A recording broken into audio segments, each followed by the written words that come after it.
તો મિત્રો ગણેશભાઈ ગોંડલ જેલમાંથી બેઠા બેઠા મિત્રો ચૂંટણી લડવાના છે। જે આ મિત્રો વાત કરી તો આ કઈ ચૂંટણી છે બધી જ માહિતી તમને દેવાનો છું। એની પહેલા મિત્રો તમને લોકોને ખબર છે કે ભાઈ ગણેશભાઈ ગોંડલ જે આ મિત્રો વાત કરી તો ગણેશભાઈ ગોંડલ કરીબ 3 મહિનાથી જેલમાં બંધ છે।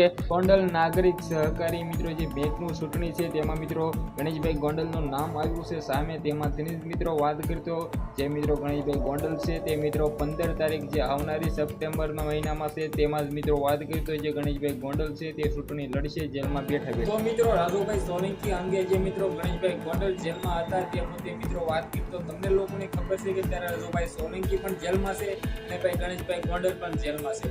તેમાંથી જ મિત્રો વાત કરી તો જે મિત્રો ગોંડલની સહકારી બેંક છે તેના મિત્રો એમ કે તો હાલના ટાઈમે મિત્રો ચૂંટણી આવવાની છે મિત્રો જાહેર કરવામાં આવ્યું છે। તેમાંથી જ મિત્રો વાત કરી તેમાં ગણેશભાઈ ગોંડલનું પણ નામ છે। તો મિત્રો રાજુભાઈ સોલંકી અને ગણેશભાઈ ગોંડલના મુદ્દે તમને બધા લોકોને પહેલેથી જ ખબર છે કે મિત્રો જે કામ થયું હતું જે મિત્રો ગણેશભાઈ ગોંડલ છે તેને મિત્રો એમ કહેતો સંજય સોલંકીને માર મારવામાં આવ્યો હતો તે મુદ્દે ભાઈ જે હાલના ટાઈમમાં મિત્રો ગણેશભાઈ ગોંડલ જેલમાં જ છે ને પરંતુ મિત્રો વાત કરતો તે અત્યારે મિત્રો સૌથી પહેલાં તમને બધા લોકોને હું જણાવી દઉં કે મિત્રો ગણેશભાઈ ગોંડલ આપણે આનાથી એવો પણ અંદાજ લગાવી શકીએ કે શું મિત્રો 15 સપ્ટેમ્બર પહેલાં મિત્રો ગણેશભાઈ ગોંડલ છે તે જેલમાંથી બહાર આવી જશે। જે આ મિત્રો વાત કરી તો તમને ખબર છે કે પહેલાં પણ એક વિડીયો વાયરલ થયો હતો તેમાં મિત્રો એક ભાઈ બોલ્યા હતા કે ભાઈ ગણેશભાઈ ગોંડલ જેલમાંથી બહાર આવી રહ્યા છે તેની સ્વાગતની તૈયારીઓ કરો।